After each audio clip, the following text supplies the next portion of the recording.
Hello, everybody. Good afternoon. Welcome along to the Afternoon Rabble here on the Rangers Rabble Podcast. I am your host for today, Martin, and I am joined by my co-host, Hamish. Hamish, how are you?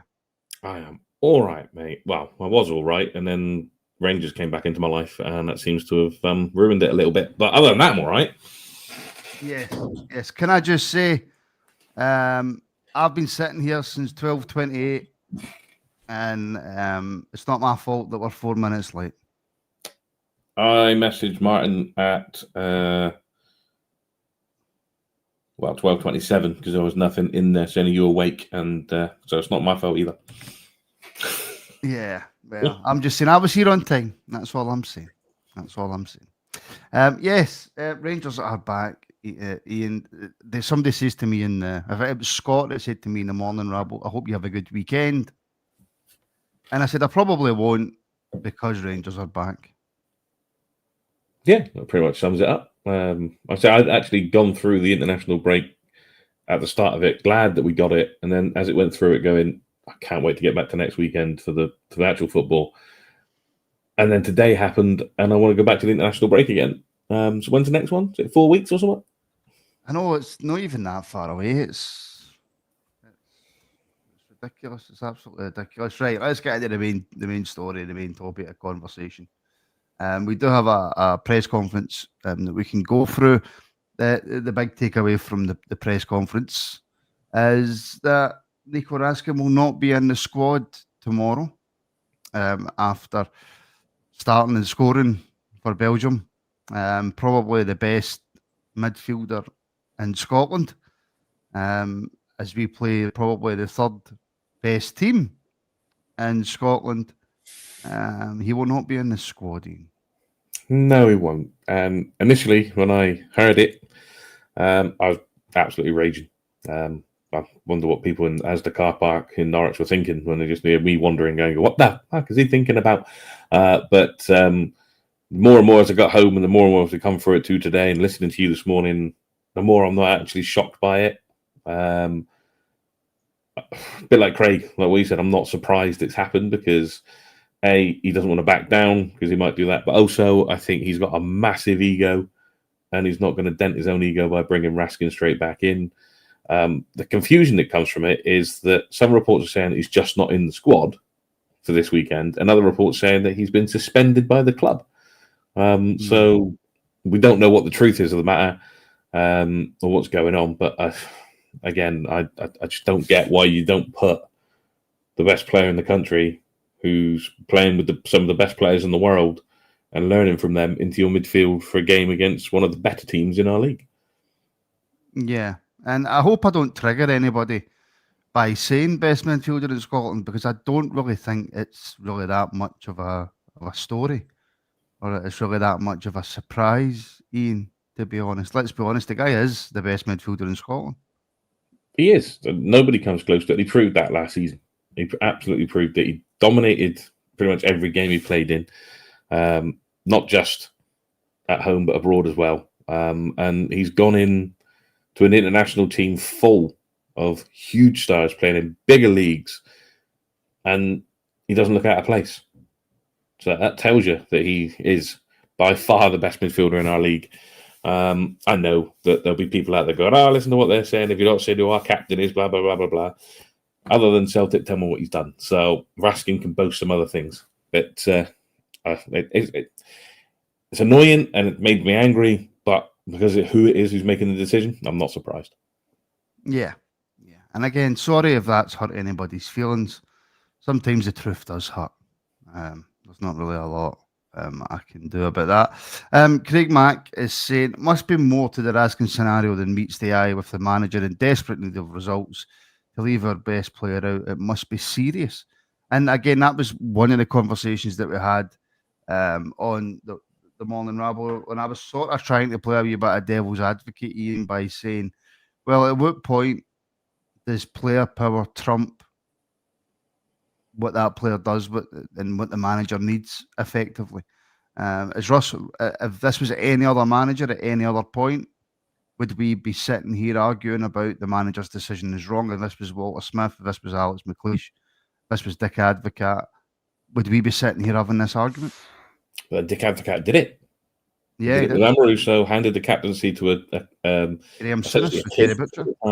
Graeme Souness, not just with Terry Butcher. Graeme Roberts got on the wrong side of Terry Butcher, and he was Souness, and he was gone. But the reason that we went, all right, we'll back it, is because those guys were winners, and they won things.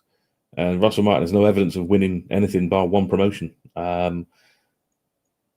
Had he come in and won 2 out of the first 4, drew another one, maybe lost one, you're probably going, oh, he's working through the squad. Raskin's causing him problems. He's bringing him out. All right, let's see how this goes, because he's done something. But at the moment, and as I said earlier on on the morning, we've won 4. We've not won a domestic game at home apart from Alloa, and we struggled to win that. So Russell Martin's on a sugary peg in that sense, and he's making a decision that could ultimately cost him his job. Because if you want to win games, you need your best players. And from the midfield, at the moment, Raskin is that best one in that position. So, I mean... Yeah, I mean, there's does that mean that more's happened behind the scenes than obviously we know about? Does this more than likely? Because he did say, Ian, that he's got to make it up to his teammates as well. It wasn't just about Martin. No, it wasn't just about him. He has to make it up to his teammate and the other staff within the pitch as well. I mean, I'll swing it around the other way. Just remember that when Raskin wanted to come to us, he downed tools at the team he was at. So is there a little bit of that going on with Raskin as well? And again, the agent, you don't know the agent saying, oh, I've got your move. Just, bear with, we'll get it done on the last day. And then it doesn't happen. Saying that he's turned down a move to Wolves on loan. I think if Raskin got a chance to go to the Premier League, he'd be jumping all over it personally. We don't know what's happening on the Raskin side. We are more likely to, at this precise moment in time, jump on Raskin's side and support him because we don't want Russell Martin. And 95% of the support didn't. And one little negative, they'll be just jumping all over. Even if he'd won every game up to now, this would have been enough of a negative to go, right, get him out. I'm as much as I didn't want Russell Martin, I've got to back him as he's the manager, but I can't say that it's all him just because of what Raskin did before he came to us. Yeah. One of the first things that the manager spoke about was the fact that a lot of the boys did well on international break, but the transfer window is finished, Ian. The transfer window is over with. So not only is the transfer window over with, we've brought in, 16 players, 17 players, something ridiculous like that. There is no excuse to not win tomorrow for the manager. Absolutely none. But that's all he's told us since he's come in.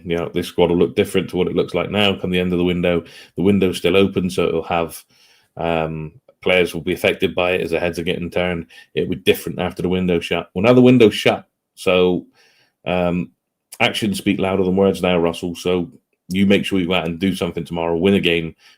Comfortably would be good, but it is Hearts and they are currently doing quite well. So we'll take a win. We want to see a performance. We want to see a style. We want to see where you're taking us. And if none of that happens, whatever you think has changed between the end of the window and the international break starting and now just comes flooding back through the doors really, really quickly. It really does. What do you make of this international break in terms of some of the players that have been away? Obviously, Cornelius scoring for Canada, looking pretty good. I didn't see the game, but from what I've been told, he was all over the park. He was one of the best players on the pitch. John Souttar doing well over the 2 games for Scotland. Obviously, Raskin won't be involved, but went away, started and scored for Belgium. Good international break for the players. Yeah, good international break for the players to get their confidence up. I mean, Asgard come off the bench, scoring an 11-minute hat-trick and getting 4 goals. 4 goals Miovski apparently did all right. Ant-Man apparently was a little bit disappointing, but it's a Finland team that's kind of in transition from what it was to what it is now. These players that we're looking at on a weekly basis going, I don't see what he's brought in. I don't see what he's brought in. All of a sudden, shining under a different system, kind of leads you back down to, well, what does he teach them in training? What does he want them to do? Do they get it? But overall, if hopefully the confidence they've picked up from the international break carries on into the league duty, and they can play with a little bit more relaxed shoulders and whatnot, and get in there and give Hearts a doing at the weekend, because it would be quite nice to come back and have a nice rip-roaring 3 or 4-0 victory, but only time will tell. Should I bring up Egerman and how well he's done on international duty? Oh, what you have now, haven't you? But he scored an absolute worldie, didn't he? He scored an absolute worldie. Aye. It's as soon as I seen it, and I was like, well, he wasn't that injured. He really wasn't that injured. Yeah. We better have a good sell-on clause on him, by the way. Yeah, we better add do, because I mean, I know last week I put in that he'll be off to PSG for £100 million in a season or two, but that's what PSG do. They pick up the players from their own league that are doing well. So 100 million might be a bit over the top, but I can see him progression-wise, even if he goes from Lille to another French club and then on to the big stuff. But if PSG see the potential which we saw initially, there's nothing wrong with him being there. So when they come in, we best have one hell of a sell-on clause, not just on profit. Yes. Well, this is the problem with sell-on clauses. Most of them are on profit, which I suppose is only fair for the team that buys a player and then sells them on. But yeah, it was just as soon as I seen that he had come on for Morocco and scored a few goals, I'm like, it's just typical, just absolutely typical. Good point here from Maltable Man. That during that press as well, he used the Celtic game as a reference for a good performance. That is scary if he thinks that is the level required. To be fair to Martin, I don't think he was sitting there saying that that's the level that's required. He did say we need to build on it. He did say we need to create more chances. But if you're looking at that Celtic game, it was probably the best game that we've played this season, barring that one game against Pilsen. Yeah, I mean, he's not using it in the same way that Clement hung on to a 6-0 win against Ross County for the best part of 3/4 of a season. We all said ourselves that was the best we played. The only thing was we didn't have a shot, not on target anyway. So if we can play like that and introduce the shooting and score some goals, then that could be the way forward. I'm not confident that Russell Martin will play the way he did against Celtic against Hearts. I think he'll drop back to the way he played against St Mirren, Motherwell and Dundee against Hearts. And if he does that, I can really only see it going one way. I don't want to be negative. I want to be positive going into this game, going saying we're going to smash them. But I need proof that that's going to happen. And even with the Celtic game, I haven't seen it, despite it being technically our best overall performance of the season. Yes, I'll come back to that in a wee second. I have been talking to Wilf Marshall over the last few days, and it was a player that you actually mentioned earlier, Ian. A former Rangers player, Graeme Roberts, who is currently going through treatment for prostate cancer. Excuse me. And I have been asked by Wolf if I can give this shout out. So his daughter is taking on a fundraiser for Prostate Cancer UK. I have put the link in the description of the show. If you cannot see it, simply just refresh the video, come back in, and you will see the fundraiser for Prostate Cancer UK. And of course, Ian, it goes without saying, everybody on the Rabble, every single Rangers fan wishes Graeme all the best in his fight against prostate cancer. Absolutely. I mean, the big C scares the living daylights out of me. Much like many other people, I've lost family members to it, one being my brother. It wasn't prostate cancer, but, I'm not letting them all together. But it's a horrible thing to watch someone that you care about slowly disappear in a different way. So, yeah, everyone here, definitely my house, because we've all lost someone from cancer in this house. And as a wider family in the Rangers side are all behind Graeme Roberts and hopes that he can fight this one off and beat it. Yeah, 100%. So like I say, Graeme Roberts' daughter is doing a fundraiser for Prostate Cancer UK, and the link for that is in the description of the video. If you don't have the link, then just refresh. And if you're watching this back, you will definitely have the link. So yeah, we're all behind Graeme, and hopefully he can beat it. He was a warrior as a player, so I've got no doubts that he can absolutely beat it. Some goalkeeper as well. Some goalkeeper. And a great goalkeeper, absolutely superb goalkeeper, and everybody at the Rabble's thinking about you, Graeme. So yeah, right. Tomorrow, Ian, like I say, we're back. How's that midfield for you going to shape up? And are we expecting much in terms of a change of formation from the manager? I don't think we'll see too much of a change of formation. I would have quite liked to have seen both Miovski and Chimeti play up front tomorrow, but I just don't see that happening. I think he'll go with one or the other. I think I kind of agree with what you said this morning, that he'll go with Miovski to start with and bring Chimeti off the bench later on. I don't see too much of a difference in formation playing staff-wise. I think we're going to see some changes. Cornelius has to start in this game for me, so that we can get a natural balance in the back four, actually have a left-sided centre-back and a right-sided centre-back playing at the same time together, which I think stabilises your back four, makes it better. It's the midfield. I just don't know what he's going to do with that midfield. He's got far too many options for him to be able to make the right choice. And I don't even know what the right choice at this point is, with Raskin not being there. If he was fit, which I don't think he is, I'd be playing Cameron all day long, but I just don't think he's fit. So the midfield's the worry for me. I think up the top of the pitch, Miovski, Gassam, Ant-Man, possibly Curtis is in with a shout if he's because he's still with us. Like, he didn't go anywhere in the window. So that it's just that midfield three. The midfield three worries me, because I think they're going to need to be on it tomorrow, because Hearts have started the season flying. Does Connor Barron deserve to keep his place?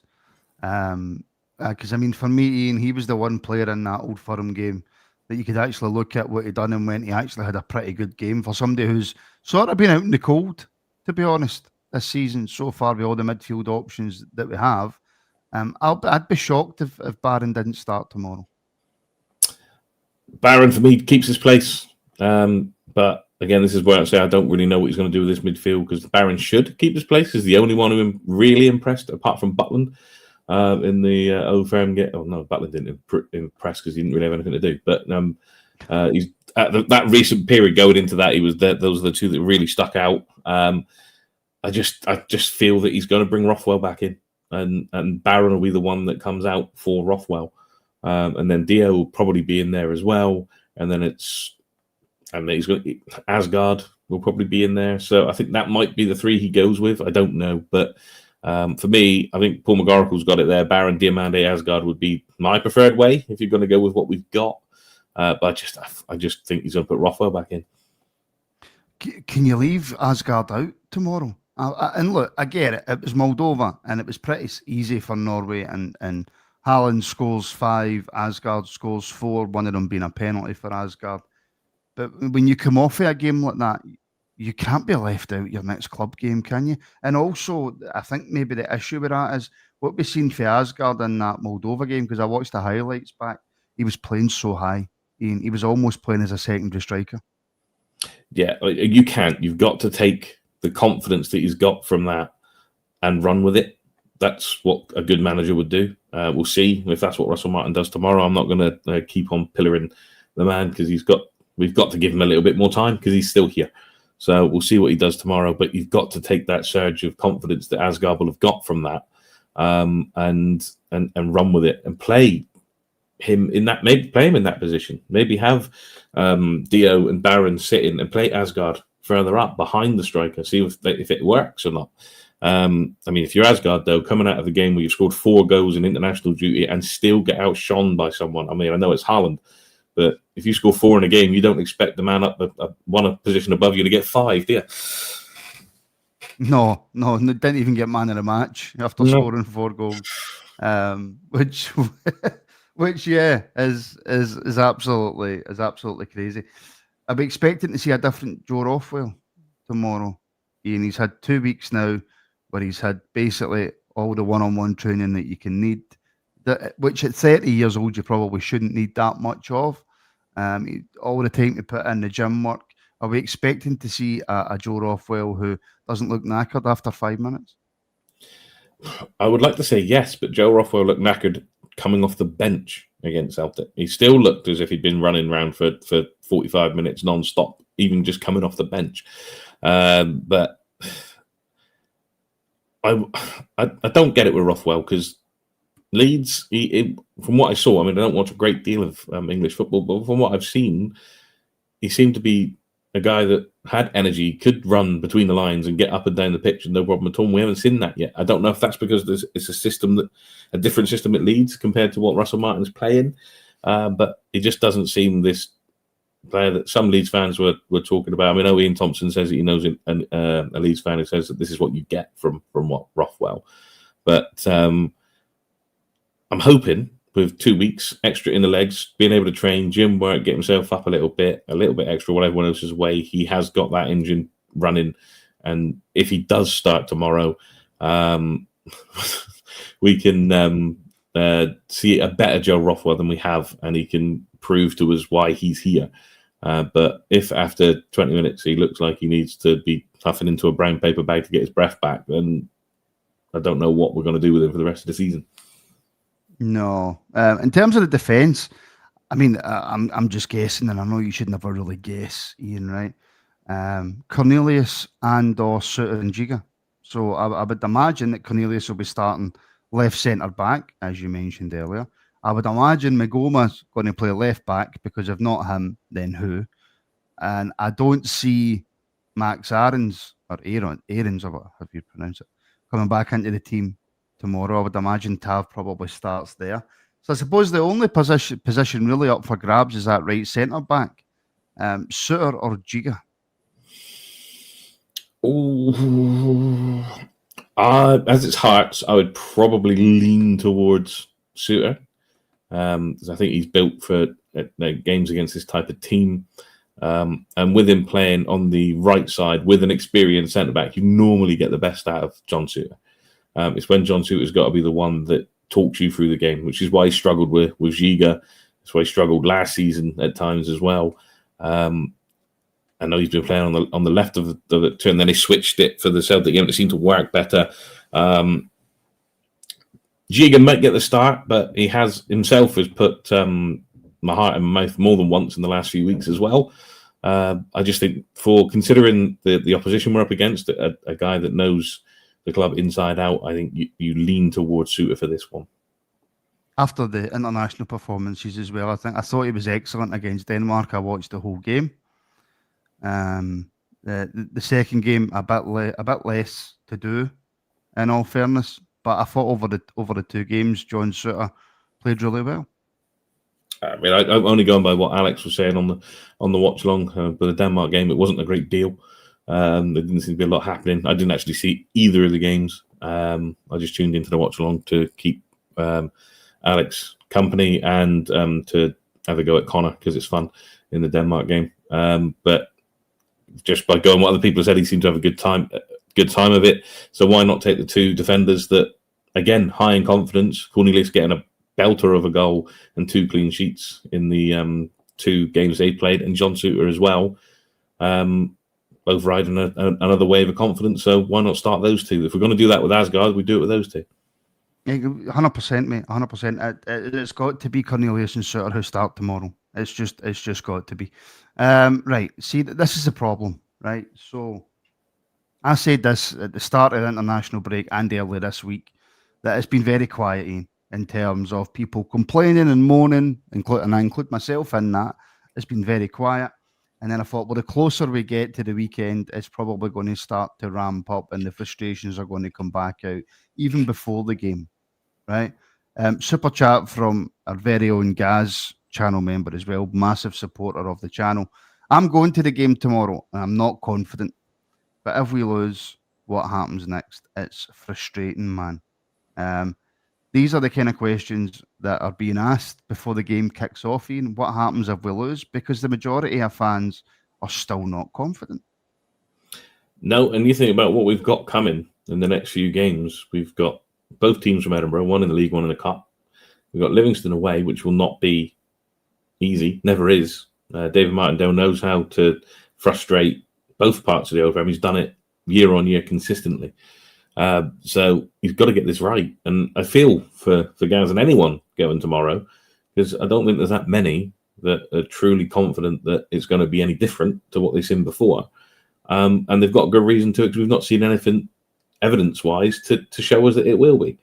And the worst of it is we've gone through that bad period, and then we had the international breaks. We've had to sit on it for another 2 weeks. It's like most of the time, if you go for a bad spell, what you want is the next game to try and get rid of it, to then move on. But the international break, try and spin the positive. It may be that the international break came at a very good time, that you can get in, do a few things, get on the training ground with those who were still here, and change things up a bit. Fingers crossed that happens, and tomorrow, guys, you get a better day than you're actually anticipating. Well, Gaz, let me try and give you some confidence. Let me try and make things a little bit better for you, my friend, and thank you very, very much for the super chat as well. So, are you ready for this? The last 10 meetings between Rangers and Hearts, Rangers have won 7, Hearts have won 0. Rangers have scored 22 goals, Hearts have scored 8. Rangers have kept 5 clean sheets, Hearts have only managed to keep 1. This is the stat, though, Ian, that I think is really going to help us all. Hearts are winless in the last 17 visits to Ibrox in all competitions, which includes 3 draws and 14 losses. Since winning 2-1 in the Championship in August 2014. So Hearts haven't beat us in the league or in any competition since 2014 at Ibrox. With me being a very superstitious person when it comes to this sort of stuff, I would not have read that out, and that means it's only, in my mind now, that guarantees a Hearts win, and it's all your fault, so it's the other Martin out, and away you go. I hate it when they do it on the TV, saying that they haven't scored against the club in so long, and then 2 minutes later, bang, they've scored. But I mean, it's one of those, because Hearts is always one of those where I worry about thinking, Hearts are a decent team, they could do us some damage, and then we end up 3-4, 5-0. And then when I relax and think, it's only Hearts, we shredded them 5-0 last time, they come up and get a point, and a point is damaging. And a point tomorrow is really damaging. Can I just say, right, Paul's saying the stat is useless. It's all under different managers who can win games. Pedro Caixinha, Michael Beale. Mm-hmm. That's all I'm saying. That's all I'm saying. Rangers have just released a statement about the UEFA sanctions. So I will read that out, Ian, and I will get your thoughts on that quickly.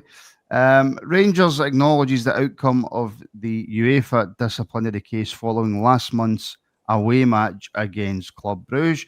The club has been fined €20,000 for the use of pyrotechnics before kickoff. UEFA has also imposed a suspended 1-match ban on away ticket sales in European competition, which will be triggered if a similar incident occurs within the next 2 years. So it's a 2-year suspended ban.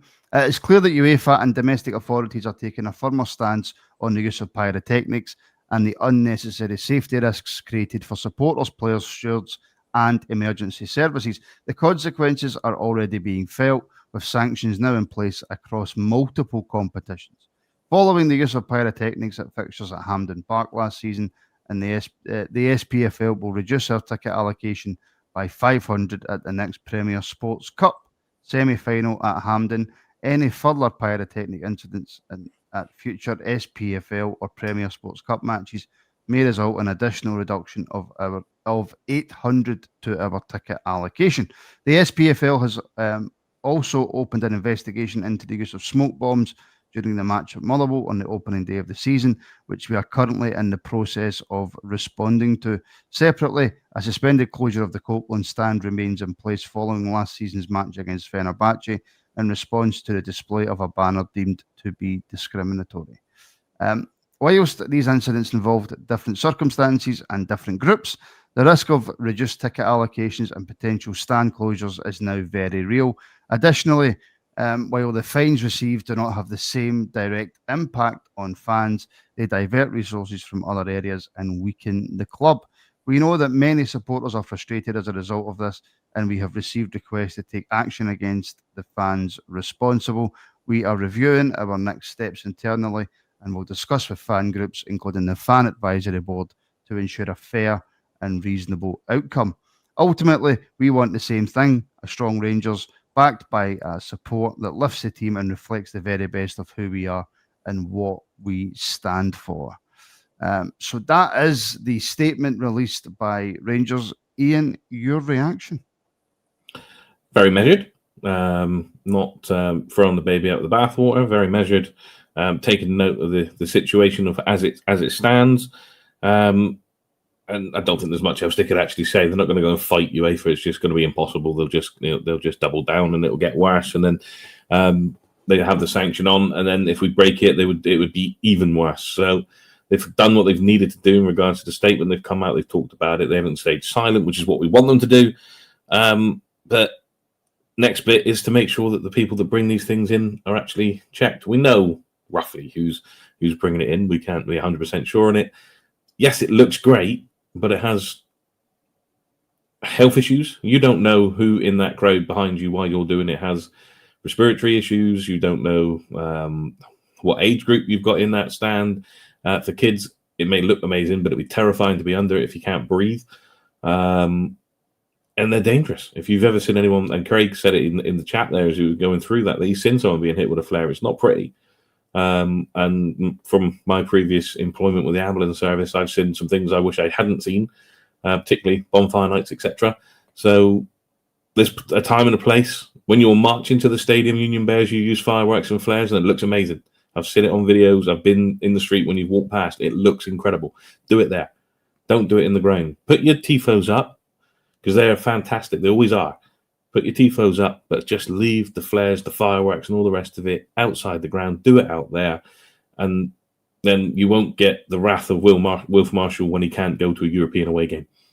Yeah, and that is the thing. I mean, the allocations are just going to keep getting dropped and dropped and dropped, and it's not a case of me or you sitting here and going, "Oh, I mean, it looks terrible." It's a horrible sight. I don't know why people. I get why it's done. It looks great inside the stadium, right? It looks fantastic, but you're not allowed to do it. Mm-hmm. And all you're doing is hurting the club, and you're being stuck up, and it's your pride, and it's your. Well, no, I don't agree with UEFA's stance in this, so I'm going to do it anyway. You're just hurting the club, Ian. Every single time you're just hurting the club. And a lot of people say, but look at this club doing it. Look at that club doing it. The Polish guy, Legia Warsaw, they do some absolute belters when it comes to the flares and all the rest of it. But I don't care what the rest are doing because I don't go to watch them. I go to watch Rangers play. And if I can't get in on the rare occasions that I can get up because we've got sanctions and seats aren't available, it's the fans that miss out in the long run.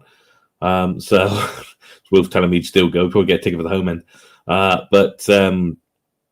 It's the support that ends up missing out, not the players, not the club as well. I mean, they'll get the fines, but £20,000 even to us is, at the moment, stuff that you can find down the back of a chair in the grand scheme of things. But if you can't get into a game, I can't get into a game, or anybody in the chat can't get into a game because we've lost tickets, why would you hurt your own just to do that? When does it stop when we don't get any supporters into the semi-final of a cup at Hampden? Yeah. When they just say not. Imagine getting to another Europa League final and not being able to go because you can't get anything. Which is a possibility. Well, I say it's a possibility. Not right now. It's not a possibility. But we've shown that we can get to that Europa League final, and try to get tickets for the last one was an absolute nightmare. No, everybody was clamouring for tickets. Mm-hmm. And if they say no, you're not getting in, just because people felt the need to show off and throw about flares. It does happen because I remember Rangers going to play Inter Milan in the Champions League in an empty ground. Imagine going to the San Siro. It happens all over the place. Imagine going to the San Siro and not being able to get in. And that was a blanket ban on all support. Imagine not being able to get in because fan stupidity with flares and fireworks and stuff. So, outside, do it out there. Just do tifos in the ground because they look just as good. Yeah, and just finally on this, whether you agree with it or not, whether you think it's UEFA being arseholes or not, it's their ball, as we've heard so many times. It's UEFA's ball, and it's UEFA's rules. So stop ruining it for the club and other supporters. Just stop it. It's not difficult not to let off flares inside a stadium. It's really not difficult. What's going to have to start happening, Ian, is if this continues, is if they find out who's done it, banned for life. Yeah, find out who's done it, ban them for life, out they go. And I know that the snipers in there saying that the Union Bears are the only ones that create an atmosphere, but they create an atmosphere by singing. They don't need to create an atmosphere with fireworks and flares. At the end of the day, we don't want the worst to happen and somebody to leave a ground because they got hit by a flare or firework, they've left by ambulance and died.